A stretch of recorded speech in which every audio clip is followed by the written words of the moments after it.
what funders want to see. You want to see you taking that risk upfront and being, sort of first loss in that space. Once you've proven that and that equity has gone in and you've deployed as much of it as possible, you then try to gear or you try to lever that equity to raise a bit more debt. The challenge we're actually looking at is you didn't even get through the gateway, and there's probably things that you don't even know that you're currently doing wrong. And every time we're having conversations over Bryce, we're complaining and we're blaming the funders. No, they never want to give us money. Why? So it's really about working with the jockey and the team to see, okay, how can we phase this? Or maybe you're looking for a feasibility funding of 5 million, but you've got this ambition to scale once it's been proven to 500 million. Welcome to Entrepreneurs in Energy Conversations. Real conversations about real challenges and real solutions for entrepreneurs. Welcome back to Entrepreneurs in Energy Conversations, a segment of the Energy Conversations podcast. I'm Thokozile Zambane, and if you've ever tried to raise capital as an entrepreneur in South Africa, you would know that the funding conversation goes far deeper than a compelling pitch deck.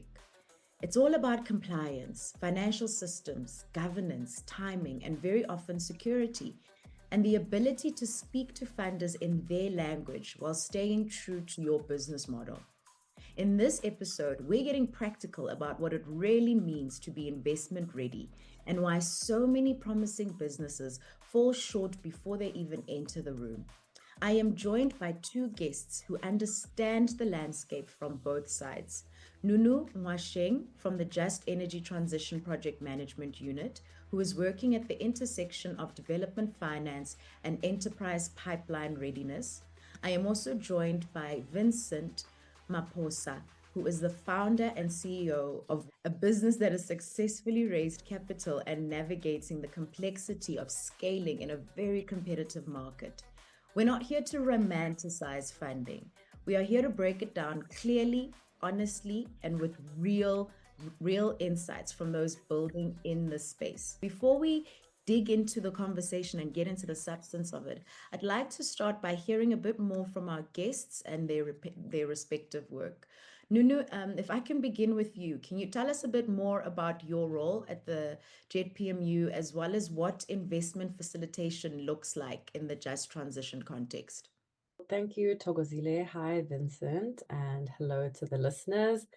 As you mentioned, I work in the Just Energy Project Management Unit in the presidency, and my role, I wear two hats in the JPMU. One is working on the JET funding platform, which is a matchmaking intervention to support grant-based projects seeking grant funding. And then my other role is the interim Mpumalanga portfolio lead. And so what really at the core of our work and our mandate is to really facilitate matchmaking between credible grant JET projects seeking grant funding or other sort of blended instruments with grant funders. As we know, we're living in a very difficult sort of funding environment, and so money is quite difficult to come by. In the work that we've doing, we found that there's a number of great initiatives, and so facilitation for us really looks at what we do is sort of a whole pipeline assessment from application stage down to sort of pitch deck support, a bit of mentoring support, a bit of project preparation support. So we're trying to really fulfill a gap in the market when it comes to finding credible JET projects. So that is most of what we are doing at the funding platform. Thank you so much for that introduction. Vincent, over to you. Tell us a bit about the kind of energy solutions you're building, as well as your experience from navigating the funding landscape as a founder. So, Nunu, lovely to see you again, and very happy to be here with your listeners and viewers.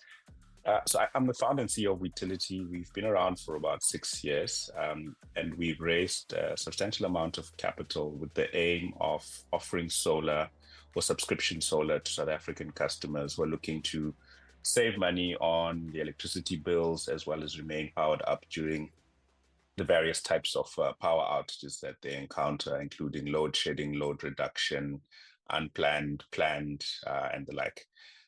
And why we built this business is we felt that there was a significant need to start serving the underserved market, because we felt residential as a whole was likely to be underserved, but bore the brunt of any power interruptions and was likely to be quite constrained when it came to costs over time.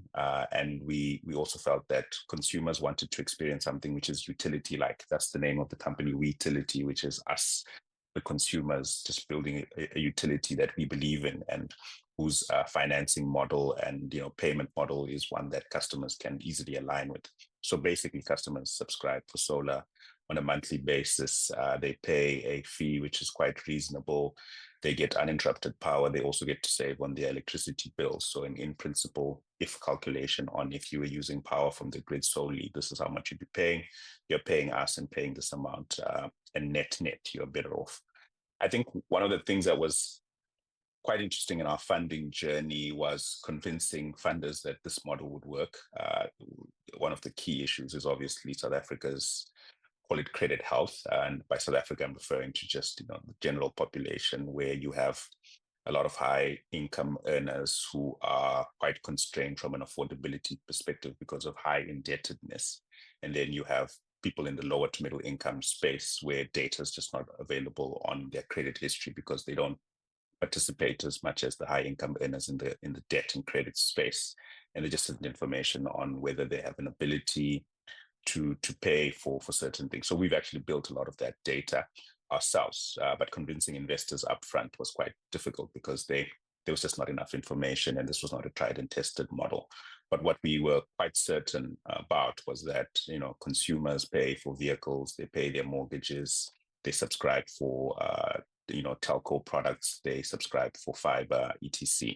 So they will pay as long as the service is good.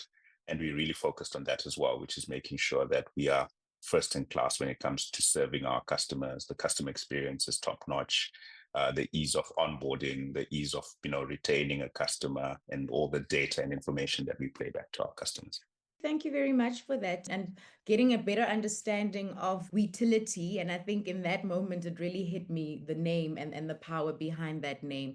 Thank you so much for those introductions to you both. I'd like to begin the conversation really by getting down to the definitions, or at least explaining and trying to understand, what does investment readiness or investment ready actually mean? And Nunu, to begin with you, this term is generally used everywhere. We often hear it, be investment ready.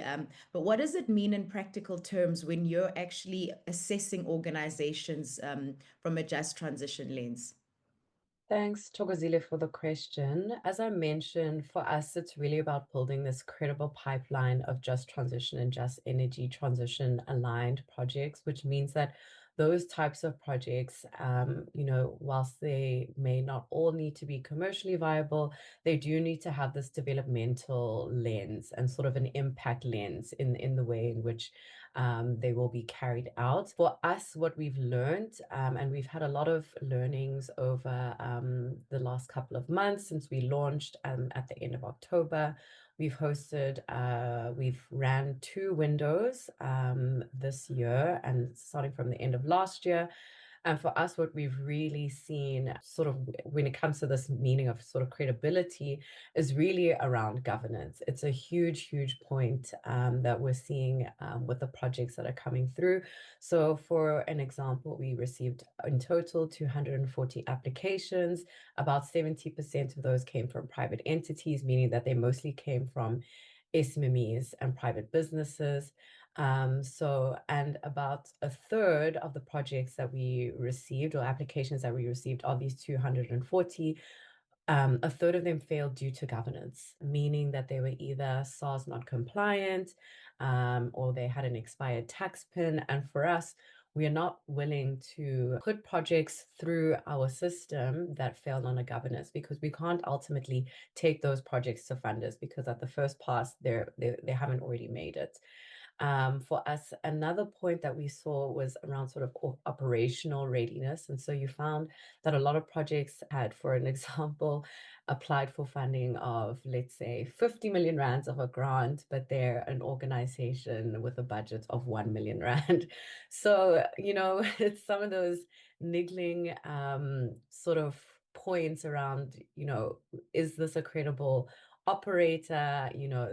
Their governance is not up to scratch. Their funding requests far exceeds, potentially what is their capability, and also the nature of their project. Do they have a track record? Have they demonstrated? I think what we're finding is that a lot of grant funders, and I think, funders in general, they want to see demonstration. It's really hard, I think, to get pilot projects and proof of concept projects off the ground. But if there's been some sort of demonstration, I think that's when funders are willing to come to the table and meet that project and see, okay, how can we scale? How can we grow? How do we roll this out to a larger audience? Vincent, I'd like to bring you then into the conversation, having walked this journey and looking back at what you had initially thought what investment ready and being investment ready meant. And what did you learn the hard way through your actual fundraising experience about what it actually meant to be investment ready? What we learned more than anything else was quantum rather than whether or not we had a governance issue. I think we always knew we were going to raise capital and quite a significant amount of it. We knew we'd need equity in order for us to fulfill that requirement in our SPVs. We knew we'd need some sort of MES structure or some structured product, and ultimately would get debt. The debt would follow the equity, and whether it's a pref or some MES structure in order for that to be the case. So upfront, we had to raise quite a bit of equity. From a governance perspective, I think we tended to be quite investor ready when it came to just that. And part of that was, we're part of two very important accelerators, the multi-choice accelerator as well as the climate finance accelerator, where through the mentorship that came from that, there was no way that we would go through those entire programs and not come out on the other end investor ready. So that was, a bit of a good thing for us and a benefit and an advantage that we took from those accelerators. But what we significantly underestimated was the quantum, because the moment you have, call it product market fit, and you have customers that are interested in your products, word of mouth can actually be quite powerful and significant. And all of a sudden you have an unfulfilled pipeline of potential projects. But because this is the retail space, those customers don't sit around and wait for you to find your feet capital wise. And I think if we had been a bit more attuned to how quickly we would have grown, we would have raised a lot more equity capital up front and deployed it while trying to attract the debt. And there's always a timing mismatch, right? Especially in the early stages where equity leads, and it leads for quite a long period of time. And while it's leading, you're also collecting and making sure that you are able to prove that customers are paying you. And then eventually the debt market starts to open up. But I think we should have just raised a bit more equity capital. Of course, the counter to that is how much dilution you're willing to take as founders and co-founders in the business. And, maybe we should have just upped our valuation and raised quite a bit of capital. Thank you very much for that, Vincent. You've also just brought in a number of very interesting terms that the average SMME may not fully understand, and I know this is something that we'll unpack a bit later in the conversation, just in terms about when choosing the right capital and at the right time. But you've brought in concepts around equity, debt, equity leading, debt following, and I mean, I understand it from a perspective of as a finance professional. But do you mind maybe just quickly just a short little explainer of what equity is versus debt, and why the approach that you then had taken around equity and debt when you were looking to raise your funding? No, absolutely. So with equity, I mean, you raise a lot of it up front. I think the SAFE, which is a simple agreement for future equity, was a very commonly used one, where you take a view on a future valuation because the round is not priced, and you raise this typically in your early stage and seed investment rounds, and you simply price it on the premise that when we eventually raise, we're likely to raise at this valuation, and you as a simple agreement for future equity holder is going to get a discount of that valuation in future. So that gets you quite a lot of capital through without going through the rigor associated with an equity subscription. Because with that, right, you have to have a subscription agreement, you have to amend your shareholders agreement, you have to look at your MOI, then you have to register all of that. So that's one way to do that. But in certain cases, you can have, very early stage investors also subscribe for equity quite directly. But typically, when you start out, you parcel out equity among your co-founders and a few other, call it friends and family, that put hard cash down without requiring too much paperwork. And then you just give them a subscription agreement, share certificates, and then that's that. But because our case was unique, we were not necessarily raising the equity so that we could burn through it. We were raising it so we could capacitate our asset co, where we have several SPVs. And in those SPVs, we put in a bit of equity, then we go and draw on debt.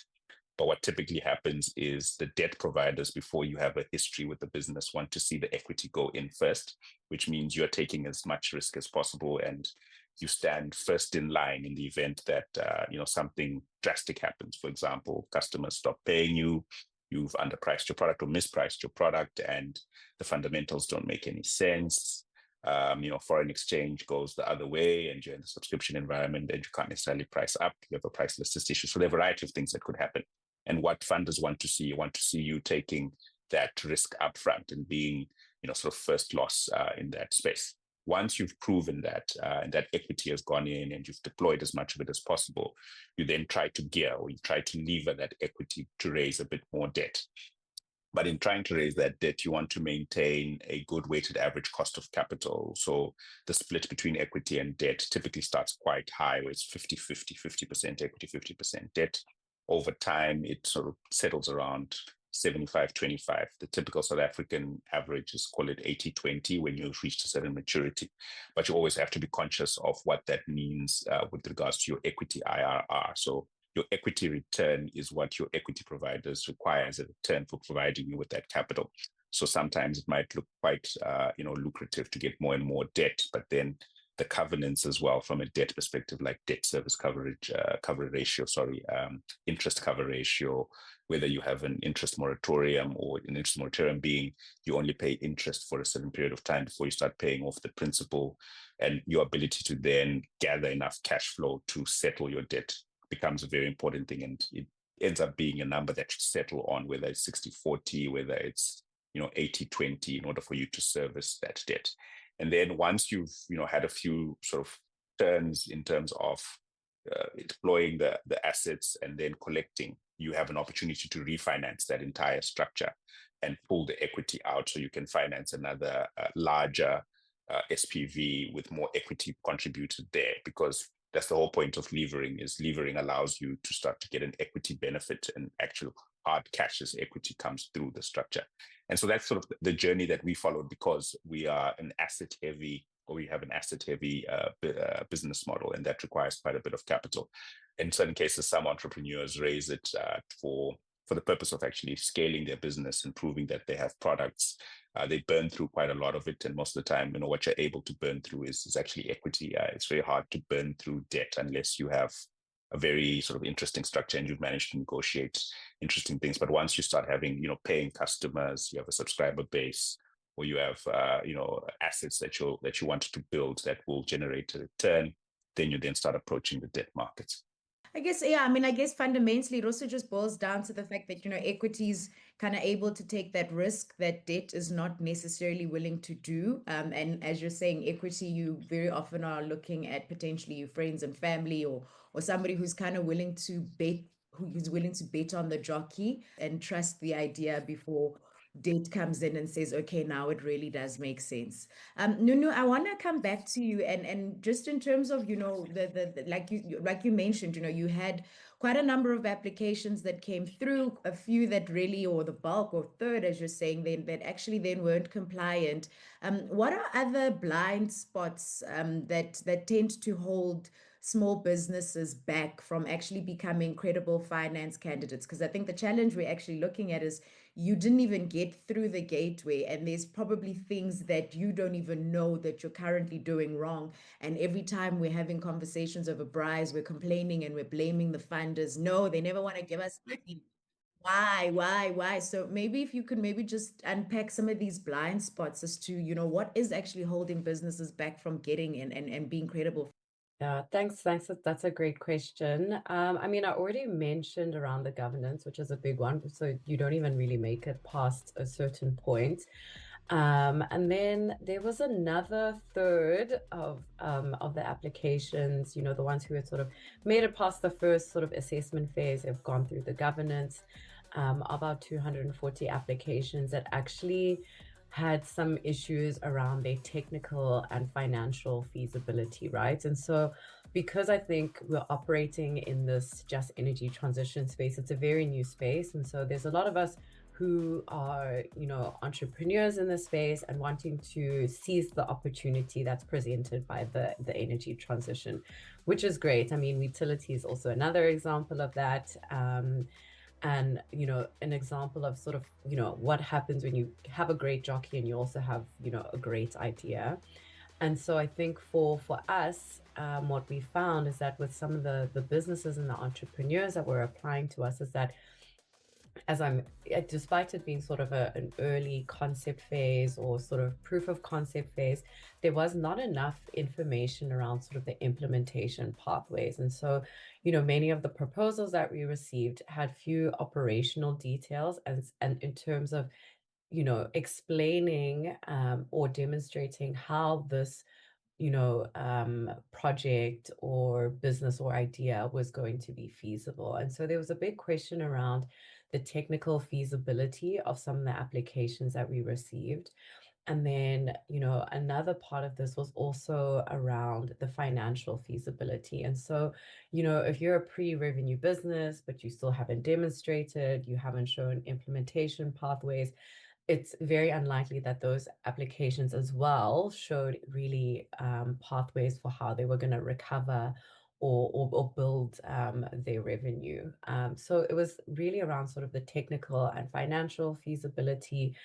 I touched on this in the previous point around, the grant request being too large. I think another part, so, they sort of got this one group of, technical and financial feasibility sort of applicants. And then I think there was another group of quite well established or, businesses that are operating. They've actually received some debt, they've received some equity, and they're actually looking for additional grant because of some conditions that they may have from their debt providers. So they're unable to go out into the market looking for other types of debt. And so they're trying to find other, funding instruments, say grants.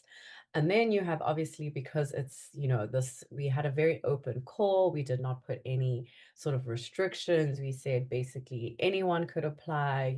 Our mandate is really focused around SMMEs, community-based organizations, NGOs, local government institutions, organized labor. And so we have this very broad whole of society mandate, and specifically around the energy transition. And so we received a number of different applications from, a wide spread of applicants. And so you also have this other cohort of entrepreneurs who are actually quite mature in their operations. And, despite perhaps, being able to go out into the market, they have a commercially viable product or service that they're offering. They've obviously demonstrated, they've got the financials, they've got the governance in place, where it's really about the appropriate instruments. So, right, they're obviously applying to a grant fund because who doesn't like free money? I think we would all like it. I would definitely like some. But, the more appropriate instrument for them would be rather a debt or an equity instrument. Of course, you have a few exceptions of, organizations that potentially would be more suited to, more blended instruments because they're, in a different phase of the work that they're doing. So, those are kind of the two different cohorts that we saw when it came to, these blind spots. So I think that's how I would summarize it. Thank you for that. And you've both touched on this governance and having these systems in place. And Vincent, you spoke about this experience or the importance of then having gone through accelerators so that, you're saying you got in and by the end of it, there was no way you were never going to be ready. But what does that actually look like? What are the systems, or what are the things, or what are the ways that that you built inside of Wetility to actually then be able to engage these funders with confidence? What does that look like from an entrepreneur's perspective in saying that I have my systems in check? What are these systems? Yeah, I think it's probably the cascade from business model and operating model. I think a lot of entrepreneurs can talk business model because it's fairly straightforward, right? If you believe you have a product and you believe customers can pay for it, and how they pay for it is this, and how you deliver that product to those customers, then you pretty much have nailed the fundamentals of a business model, and you're able to articulate that and present that. But then a layer below that is the operating model, right? People, process, governance, systems, capital, etc. And if you've built those things, and not in principle, right, practically, right, what does it mean to have processes, right, SOPs within your finance department, SOPs within your operations that allow you to deliver what you intend to deliver? And you have to demonstrate that. And then the second bit is demonstrating that that operating model can scale and can deliver at scale is also quite critical, because you're raising a lot of capital. You have a general use of proceeds, but why you're getting that capital in the first place is because there's an underlying belief that you're able to scale your operation quite significantly. And if you're able to sort of show that the bones of this operating model make sense, everything else is just a replication of certain things or an expansion of that operating model. So we definitely really focused on our financing or finance business operating model, separate entity from our main entity, which had a certain level of governance where from a capital raised, it goes into that structure, it's utilized a particular way.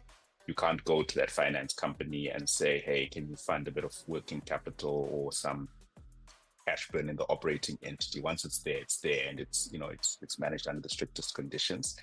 Collections policies became very, very important. Like, are you able to collect from your customers, and how are you thinking about that? It's not we hope our customers will pay us.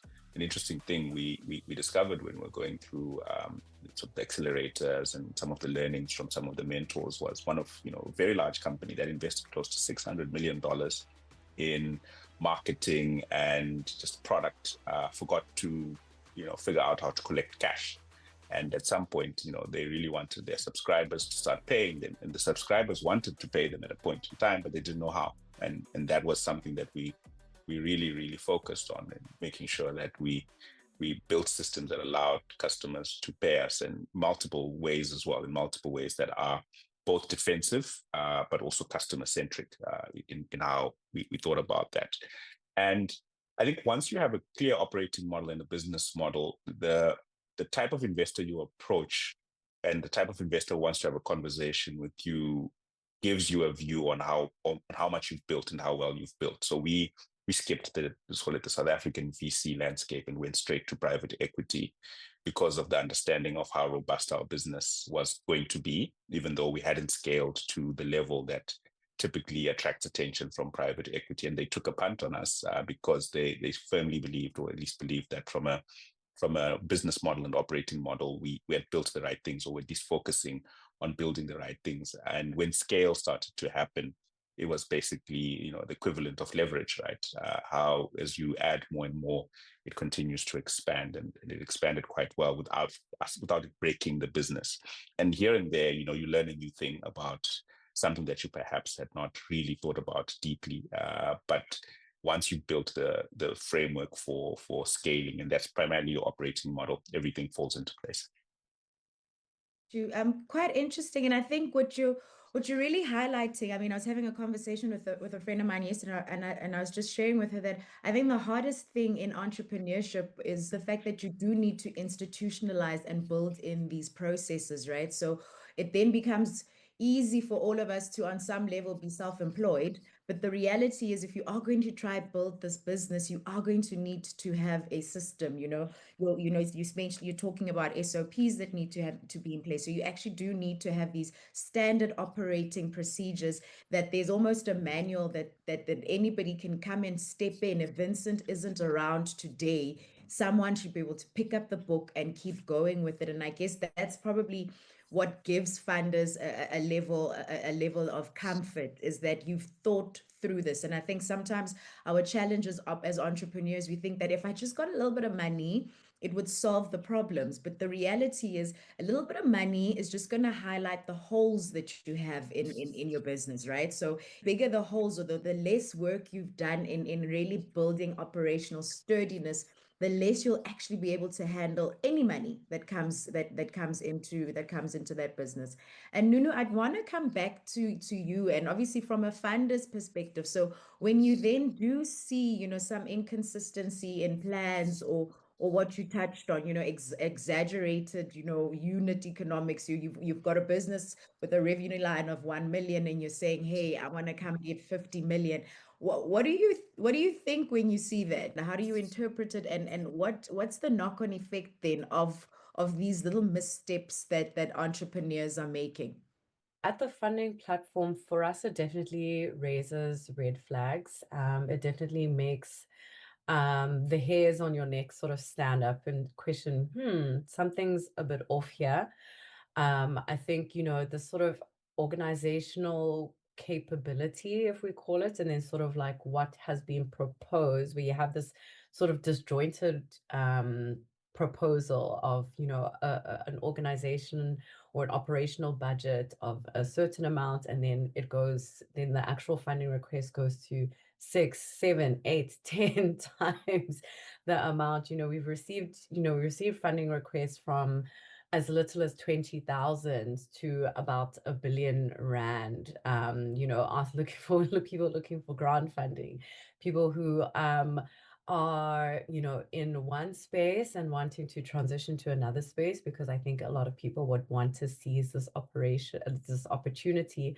And so, it's been very interesting seeing sort of the spread of applications that we've received. I think, for us, when we see something like this, it doesn't mean that we have not engaged with those projects further, because we've taken this developmental approach towards matchmaking. And, our mandate is really to support projects who are doing, great work. When we see something that is potentially inconsistent, we ask for a follow-up. We ask for them to, clarify.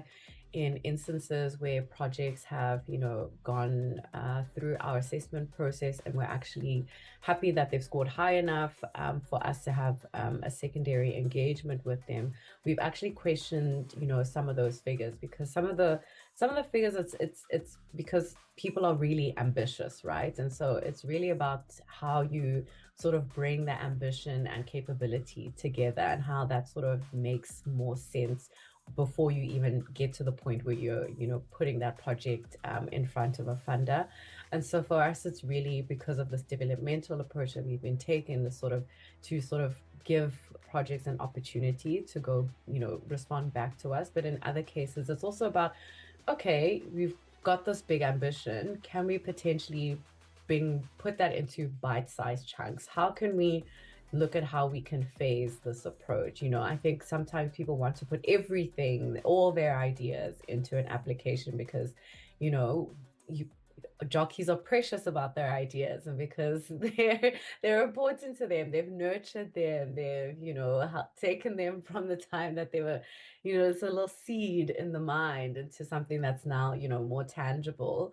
So it's really about working with the jockey and the team to see, okay, how can we phase this? Or maybe you're looking for a feasibility funding of 5 million, but you've got this ambition to scale once it's been proven to 500 million. So how can we get to those early points before sort of just cutting off the whole application? I think what has been really important to us at the PMU is to really give credible projects that we see having a very, big impact, a chance. And so it's not just about, yes, the inconsistencies raise flags, but it doesn't mean that you're excluded from the process entirely, right? It just means that potentially there could be a risk, or potentially, someone's just trying their luck, but they could actually phase it after a conversation. Thank you. Thank you for that. And I guess you guys are very kind. And I want to just in that moment take this time to clarify to anybody listening that that's not necessarily how every funder is going to perceive you, because not everybody's here to hold your hand. And as an entrepreneur, I think we need to really start taking ourselves and our business seriously. And like you're saying, the jockey, we've got these dreams. I mean, oh, we sit and we create and we fantasize and we're saying, but if you just gave me the money, it's going to be great. But you need to critically and objectively look at it. Step away from the baby, from the perspective of a biased parent that has brought this thing to life, and actually look at it objectively and say to yourself, if I had this amount of money in my hand, would I honestly put it into this business, and kind of start preempting where could be the difficult parts. And I think the test for any entrepreneur is, where's the difficult part, is when you're asked a question and it becomes a bit uncomfortable, when it feels like, oh, why is this investor trying to find out too much? That's the point in your business that you probably need to go look at a bit more closely and be able to actually answer those difficult questions. Vincent, I want to bring you back in, and when Wetility then started pitching to investors and having these robust conversations, what part of your business model or your numbers did they question the most, and how did you respond? I'm definitely going to echo what Nunu was saying about how ambitious we were. Right? One of the things was how many customers we thought we could attract if certain things went right. And fortunately for us, we ended up with investors who have done this before in the telco space, which is scaling a business that ends up with several 100,000 homes. And the reality is, the inflection point is not necessarily how quickly you can have conversations and potentially convert those customers. It's actually, if you've built the right things up front, the snowball effect, whenever it takes effect, will actually drive you to the substantial numbers. So as you get more into the business and you roll out and you scale, the richness of that experience is what will drive your future scale. It's not necessarily that standard product on day one is what's going to really, really attract customers. And we've learned this, and we've seen this with a variety of different businesses. Some of the banks that have emerged, or the fintech-based banks that have emerged, start off with ambitions to do home loans and many other things, and then settle on just credit card loans initially in order to attract customers. Then as they get more and more mature and they get more data, then they start opening up the suite of products. And that's the thing that a lot of our investors questioned is, and look, we understand the ambition, we understand the drive to get to a number of X of customers, but perhaps just simplify the message, simplify the product, and attract the few that you can, that are safe, and from there learn and then expand that model a bit more. One of the other ones was definitely credit, and a lot of questions on whether or not we could develop our own social lending engine, call it that, which looks at a variety of other parameters to make credit decisions, versus the traditional credit score, affordability, the typical FICO stuff. And the reality is, in order for you to actually do that and do that successfully, you first have to lend to the people that society or finance typically lends to. And from there, you start learning sort of a negative way what default looks like, and whether or not those customers will continue to pay you when they're strained or stressed a little bit. And then from there, you then develop a more scalable model. So I think that our assumptions on credit were definitely up for questioning, and that was important. And we went back and really thought deeply about what we were, trying to do. And the result of it now is we have a very, very low default rate, but take an inordinate amount of risk, or at least relative to some of our competitors or relative to the industry, because we know exactly what our customer looks like, or the customer that's likely to pay us regardless of everything else that's happening in their space. but we had to start with, with very, call it higher income, simpler customers. But over time, and that's the thing about credit, is people's credit behavior evolves over time. I've heard people saying, look, I'm not getting any extra credit because I'm trying to buy a house. I'm trying to get, the best score. And as soon as they buy that house, they go and get a credit card from anywhere that they can get one. And then they just, go and spend on things for the house potentially. And then all of a sudden their credit score is shaky. But once you've entered into an agreement with the bank for 20 years, as long as you keep paying them, your score is irrelevant to them. They look at it from a defensive position that, look, there could be some strain here, but they can't go in there and say, look, we're taking away the house as long as you keep paying them. So you can see how, human behavior influences those decisions. So what do you then do with that information?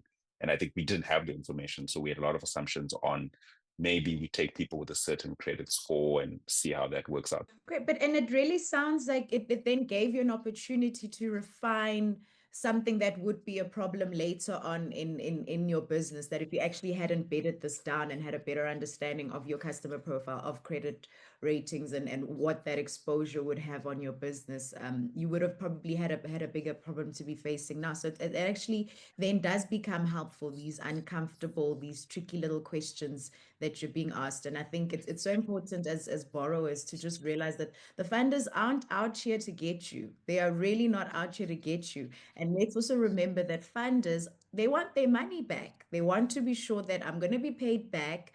And if it's not a grant, I also want my interest, right? And I think also when we then speak of grant funding, because I think often, we think it's just free, nice money, but that funding also has requirements. And I want to, take us into the part of the conversation, because you've both been speaking about grants, debt, equity, maybe some blending. Like, what does this all mean? How do we just unpack that a bit more in understanding, how do you choose the right capital at the right time? And Nunu, I want to bring you here back into the conversation, and touching back on the point you made, where you had some borrowers coming to apply for a grant, but if the grant funding wasn't actually what was appropriate for them. And we're seeing obviously many businesses would default to chasing, either grant or equity, but often then don't look at these hybrids or these blended approaches. And I guess the question is, how should entrepreneurs then navigate this landscape strategically, bearing in mind all of this different kind of funding that's available? The funding landscape, as we know, I think is quite challenging at the moment. I think it's especially true in the grant space, because of the current geopolitical environment that we were in. I think this capital journey point is a really interesting one, right? Because I think, even when it comes to grants, you do have certain grant instruments that are called recoverable grants, which are, grants that don't have sort of any interest attached to them, but there are certain conditions around recovery and timelines. And I think because of that, those are typically grant instruments that could be more appropriate to an entrepreneur or an SME. There's also this concept, there's also, grants can be used in a catalytic nature. And so you get grants that can be used sort of as this first loss, as Vincent was mentioning, sort of from an equity point of view. I think for entrepreneurs, maybe it's also to think about, there's different ways in which you can stage your sort of financial instruments. I think Vincent was really touching upon this sort of capital journey that Wetility has gone through, and sort of, you really have to sort of build and seek equity and put your own skin in the game before you can really go out into the debt markets. And so there's almost this conversation around an organizational maturity when it comes to the different financial instruments that they're able to receive. And so for us, even though we're not a fund and we don't hold any funds, what we really are doing is sort of this matchmaking. And so even in the space of the grant environment, we are also thinking about how we can then use grant in a more catalytic nature. And so we've been engaging funders around sort of a pooled fund, which then could see more projects and programs being supported. And then, then you get into sort of more of an interesting space around grant grant as a catalytic type of capital, where it really gets to sort of build the credibility of that project by either helping it scale up or deliver the proof of concept or the feasibility. As we know, that's like a very difficult space to receive funding for. And so how can you get grants to be catalytic in that way? And then, once that has been proven, then you can sort of think about how you plan and build in some other types of instruments. There's a lot of highly concessional loans available in the energy transition space. I think, Vincent mentioned this point around private equity. Private equity are like deal makers, and they tend to be quite sector agnostic, and they don't typically, for the most part, tend to be hiring, quite ESG compliance requirements. And so I think there's a little bit more navigation when it comes to private equity. And I think there's also a little bit of mentorship and coaching that also comes with private equity, maybe in comparison to more institutional debt providers. So, I think that phasing the capital alongside the maturity of the organization is sort of the way that I would sort of see and approach this. I think having the right capital at the right time is really important. And I think it's really important for entrepreneurs to know that if you're in a very early phase, it's highly unlikely that you're going to, and you don't have a track record. Also, maybe, for example, your financial record isn't there. It's going to be very difficult for, some of the institutional financial providers to, come in at certain points. But you can use grant in a catalytic nature and then start having conversation with some of the other institutional debt providers or equity providers around how you can blend instruments. But it's all really around the phase and maturity of the organization as well. Vincent, from your perspective, I mean, you've shared in during this conversation about the different your different capital strategy and how it's evolved over time. Could you maybe just share a bit more around, what informed a lot of the strategy, and specifically sharing around what is one financial decision that you've made then as a founder that you believe shifted your business's trajectory, whether positively or negatively? David is great. He's a great CFO, very good at structuring. But yeah, I mean, it's an extension, right? He's a CFO, but he has a team that looks at weighted average cost of capital as a target, not necessarily it's an outcome, right? We need to have a weighted average cost of capital that makes our product affordable for ourselves, and then, profitable as well, but affordable for our customers.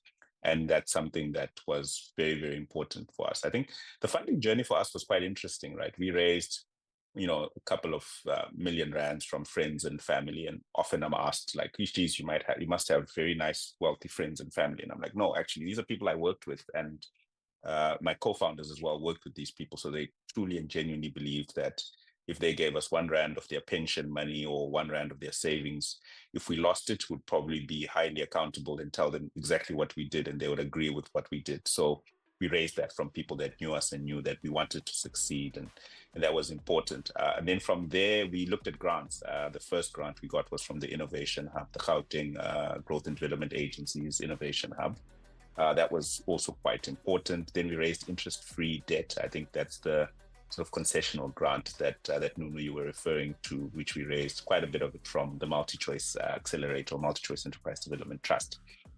And our ability to demonstrate that we could raise capital from what are otherwise known as bureaucratic processes or very difficult processes allowed us to then have conversations with private equity, because it's proof that you're thinking about this the right way. You didn't go and load yourself with expensive debt or a lot of other capital. And then we went back to our initial friends and family and raised shareholder loans to allow us to keep going. Then we raised equity, and we raised quite a lot of it, a mix of ordinary and pref equity. Then we went and started raising debt. But what we also did from a process perspective is we had parallel conversations going at any point, and we staggered what we were trying to do. So when we have raised this amount of equity, will you be able to chat to us? When we've raised this amount of pref, will you be able to chat to us? When we've raised this amount of capital, what then happens? And we always kept our our investors or potential investors appraised around our progress, the challenges we were facing, our burn, why we're doing the things that we were doing. Because that's a very important thing as well. What do you do after you've raised the capital? So post-investment management is very, very critical. And the level of honesty and transparency that comes with that will pay itself off in future when you raise capital from other individuals. So I've seen a lot of entrepreneurs who raise capital and then start to play sort of cloak and dagger games with their investors and don't want to necessarily be forthcoming with information because they believe that it's up to them now to grow their business and people shouldn't meddle a bit too much. We actually prefer the meddling because everyone is in it. We understand where we're going. If there's risk, we deal with the risks up front. There's no nasty surprises, and we try and leverage the support that we get from our funders to keep growing our business. Obviously, confidentiality is important, and our funders are held to that high standard around not necessarily using our information in other spaces. But we like to have those conversations and like to have those engagements because it enriches our prospects. It enriches the prospects of our customers. It also makes it meaningful and valuable for our team. At the end of the day, if you want to grow a business, if you want to get it to scale, and looking at what you've been able to build with Wetility, you cannot run away from the importance and the need for funding as an entrepreneur. The reality is, for you to scale, for you to move to that place of, okay, I can't do this by myself, I need to get people in, you need to get that money in. But for you to be able to do so, I think what you're also highlighting is the ability to demonstrate that you're trustworthy enough. And I think sometimes it's not even, we're trying to be elusive or we're trying to be shady as entrepreneurs. I think it's because it's so personal. Like you really are, you're touching me on my studio. This is my baby. What do you mean? So, and I think sometimes that's what we need to learn as entrepreneurs, that if we're saying that you want to build something that will stand beyond you, that will stand the test of time, then you're going to need to allow the village in, and you're going to need to take guidance from that village. And it might be uncomfortable, but you really, really need to be willing to do that. I want to close off the conversation and just round off your thoughts and what we really do need to hear, but we often don't. And Nunu, just to start with you, if you could speak directly to an emerging founder in this space or in any space, what's the hardest truth that you think we need to hear about why is funding so elusive for some of us?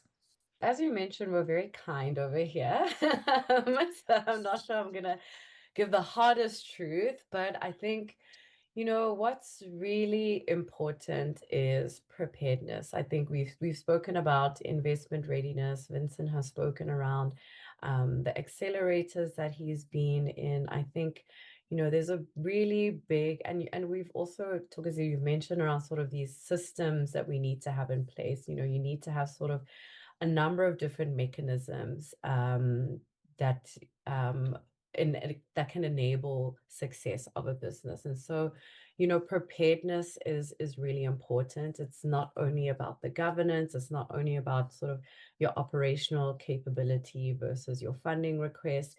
It's also about having those business support systems in place. So, business development support is really important. So I would implore entrepreneurs to seek out the various systems and opportunities of support within the ecosystem. The SMME ecosystem has a number of different mechanisms of support. So seek out those project preparedness opportunities, seek out the business development accelerator opportunities, seek out the investment readiness opportunities. There's a number of, ways in which, businesses can utilize, for the most part, a lot of these resources are free. And so funding is elusive because, there's a lot of options for funders actually. And so they have a pick of the litter. It's really a funder's game. And so to differentiate yourself, within this environment is that, yes, you need to be a good jockey, but you need to have a good product or service, but you also need to demonstrate that, wow, you've put in the skin in the game. You've also been out there to upskill yourself, to ready yourself to receive the different types of funders. I think, Wetility is a great example of all of that, right? And encompassing a number of different options and opportunities available to them and seizing them, and now see where they are. This is just a great example of how you can utilize what's available to you, friends and family, internet resources, Thokozile's new website that will be coming out, the Jet funding platform. These are instruments and opportunities that are available to you. And so I would say not to have sort of a scarcity mindset about feeling like the funding isn't there. It's there for, great operators and great ideas. So that would be my very kind truth. Thank you for the kindness. Thank you for the kindness. And I guess it's about being ready. Stay ready so that you actually can get these opportunities. But also what I'm hearing is that it's not sexy to build a business, right? And to build a business that is scalable, that is so massive. I think sometimes as entrepreneurs, we think, oh, it's all of this cute stuff. But how you build it is in the grudge, like stuff. Yeah. It's in the admin. It's in the I've got to put in place the process. It's that. But that's how you then stay ready, right? And I want to close off with, there's always this story of, the dog that's chasing every day, waking up, trying to chase the bus, trying to catch the bus, trying to catch the bus. And then one day you catch the bus. You actually raise this money. And Vincent, in your case, that's really what I want to hear. We're all focused on, okay, I'm going to go secure this check. I'm going to go get the funding in. But, what happens? What happens the day the money now has hit the account? What shifts and what does, you also spoke about this post-investment, what does then post-investment discipline actually really look like now that you've got the money? And I think also then as a founder, now that you've got this money, how do you then still stay the course and still stay mission focused and not be, ooh, I got the money in the bank now. So maybe if you can close us off with those thoughts.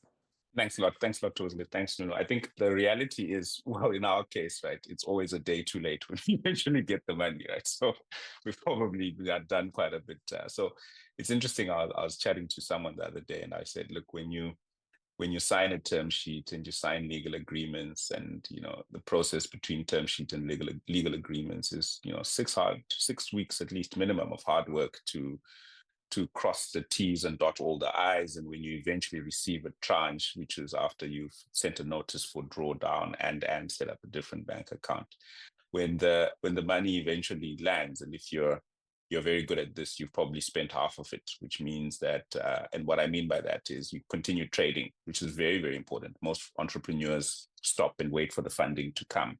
And that really ruins your track record, and it messes with your financials. And it's often understated that if you're an entrepreneur, part of the hustle is being able to continue trading while you're waiting for large tranches of cash to arrive.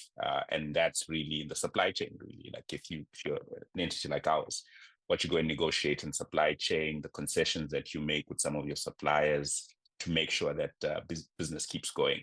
And that's really a capital strategy, or at least a working capital strategy that makes sense.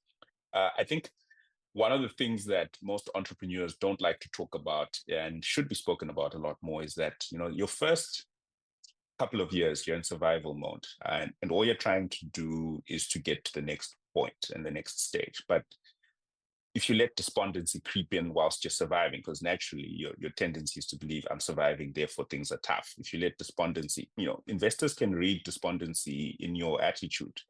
And if you're despondent, they're unlikely to fund you, because capital is shy, right? It's like if you're wooing someone and you're saying, look, this is who I am, but I'm a bit, that's exactly what capital does as well. It says, well, you're also not sure about yourself, so why should we be putting money in you and that? So, and I often, listen to people, say a lot of things about certain institutions that supposedly fund but are not funding or are not fund, and that's just a misunderstanding or a lack of understanding of where to go for capital. And I was on a panel at some point, and someone was very upset with one of the funders that had given us quite a bit of capital and said, look, it's impossible to get money from them. And I said, it's possible. You just have to wait 18 months and you have to go through the 18-month journey. So if you're despondent before you've even put in an application, chances are that funder doesn't want to deal with you as well, because you're getting into that environment with a bit of negativity. And I think what we also tend to do quite well is as soon as we get our capital, we put it where we said we were going to put it, or at least allocate it to what we said we were going to allocate it to, and we keep going. So now raising capital is business as usual for us. No big celebrations around, we've done this. There's a moment where we sit and we say, geez, like we've done it, let's keep going. And I always say the first thing I do is I look at the team and say, okay, what do we need to change in our behavior now that we have more? And if there's nothing to change, we get going the next day. And if we have to change certain things, and it's usually, just slight restructure to allow for the capital to be deployed efficiently with minimal losses. And you always have to do that. It's important for your own personal development as an entrepreneur. It's also important for your team to know that the work that they're doing is actually meaningful and aligned with your capital strategy, as opposed to raising capital and then, doing things behind closed doors. The rest of the team is not brought along the journey. It's super important, because ultimately, if you think about it, if you deploy the capital well, you really sweat that capital and work it quite well.